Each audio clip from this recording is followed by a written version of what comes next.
السلام عليكم ورحمة الله، أهلا وسهلا فيكم على قناة وي سمارت. اليوم عندنا مقارنة بين الإصدار القديم والإصدار الجديد من قفل زيمي سمارت بإصدار زيجبي. القفل الأول راجعناه في السابق بشكل كامل، رابط الفيديو راح يكون موجود في الأسفل. جميع المزايا اللي ذكرناها عن القفل الأول في الفيديو السابق متوفرة في الإصدار الجديد من القفل، بالإضافة إلى العديد من المزايا. القفلين متشابهين تماما في آلية العمل وسرعة العمل. من أهم الفروقات بين الإصدارين إنه هدول الإصدارين يعملوا مع زيمي سمارت أبل هوم كيت زيجبي هب، لكن الإصدار الأول لا يمكن فتحه أو إغلاقه من خلال تطبيق أبل هوم كيت، أما الإصدار الثاني فيعمل بشكل ممتاز مع تطبيق الأبل هوم كيت.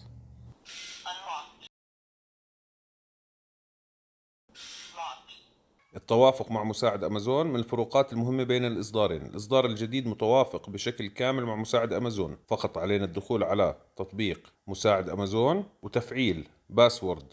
هذا الباسورد راح يسألنا عنه مساعد أمازون لما نطلب منه فتح القفل عن طريق الأوامر الصوتية، بالإضافة إلى إمكانية تفعيل فتح القفل أيضا من خلال تطبيق مساعد أمازون.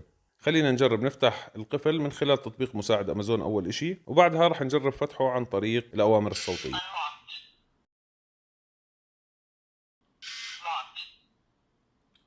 أليكسا unlock front door.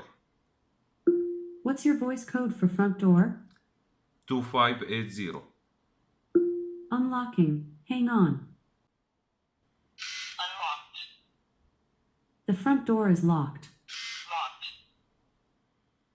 وجود القفل على تطبيق مساعد أمازون أيضا أضاف لنا القدرة على التحكم بأي جهاز من أجهزة السمارت هوم الموجودة عندنا بالمنزل المتوافقة مع مساعد أمازون. على سبيل المثال إضاءة شيلي الموجودة على اليسار راح نتحكم فيها عند فتح القفل من خلال الروتين على مساعد أمازون. فقط علينا نضيف في التريجر إنه إذا تم فتح القفل شغل إضاءة شيلي الموجودة أمامنا.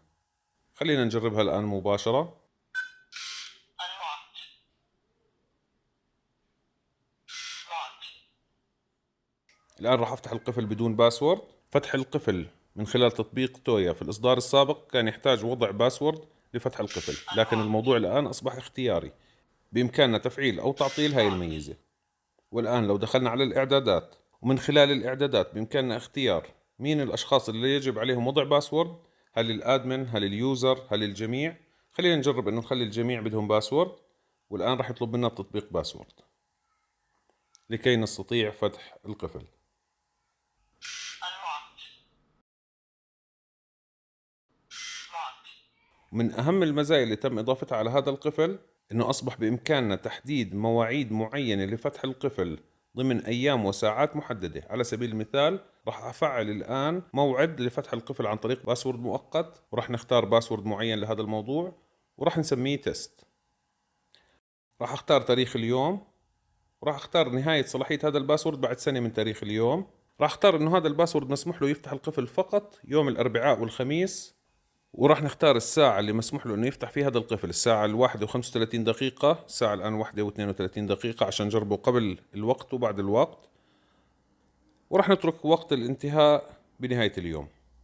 راح نعمل سيف الآن، وراح ننتظر انه هذا الباسورد يتفعل على القفل. الآن الباسورد تفعل، خلينا نجربه. الآن الساعة 1:32، يعني صلاحية الباسورد لسه ما تفعلت. المفروض انه النظام ما يسمح لي افتح هذا القفل، وفعلا النظام رفض فتح القفل. الآن الساعة 1:36، الآن بإمكاني فتح القفل. خلينا نجرب الموضوع الآن. Unlocked.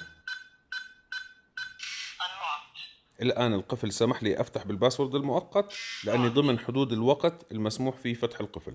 الآن نيجي لأمور مهمة سألتوني عنها وما غطيناها في الفيديو السابق، وهي تشمل الإصدار هذا والإصدار السابق. إنه هل بإمكاننا نعطل صوت القفل؟ نعم يمكن ذلك عن طريق رح نضغط نجم مربع وندخل يوزر الادمن واللي هو البصمة بالنسبة لي، بعدها الضغط على رقم 3 للدخول على السيتنج، ومن ثم على رقم 1 للدخول على إعدادات الصوت، وبعدها على رقم 2 لإلغاء صوت القفل، والضغط على زر النجمة برجعنا للخلف عشان نجرب القفل بدون صوت مباشرة. والآن ما راح يصدر القفل أي صوت، أو حتى لوحة المفاتيح ما راح تصدر أي صوت.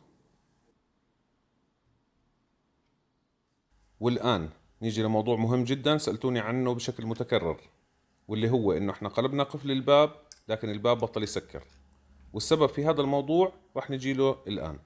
راح نقلب ايد الباب للاتجاه الثاني. القفل من المصنع بيجي للابواب اللي بتفتح على اليمين. في حال كان الباب عندنا بيفتح على اليسار راح نضطر نقلب اليد. وعند قلب اليد لازم ننتبه لملاحظة مهمة جدا. بعد قلب اليد في عندنا سهم لازم يضل موجود للأسفل كما هو ظاهر أمامنا. هذا السهم لازم نلفه بعد قلب اليد إلى الأسفل. في حال ضل متجه للأعلى لن يتم قفل الباب أبدا. بالنسبة لليد الداخلية عند قلب اليد لازم ناخذ انتباهنا لنقطة مهمة. بعد قلب اليد للاتجاه الثاني في قطعة بلاستيكية صغيرة يجب نقلها من الأعلى للأسفل، وهي وظيفتها هي إنها ترجع كبسة اللوك بشكل أوتوماتيكي عند فتح اليد من الداخل. شرحنا عن هذه الكبسة في الفيديو السابق بشكل مفصل، وهي هي وظيفة هاي القطعة، فرح ننقلها إلى الأسفل بالشكل التالي. رابط الشراء بالنسبة لهذا القفل راح يكون موجود في الأسفل. هذا القفل بإصدار زيجبي. جميع ما ذكر في هذا الفيديو ينطبق فقط على إصدار زيجبي من هذا القفل، وعلى هذا الإصدار اللي راح يكون رابطه موجود في الأسفل. إن شاء الله يكون عجبكم هذا الفيديو. لايك وسبسكرايب. السلام عليكم.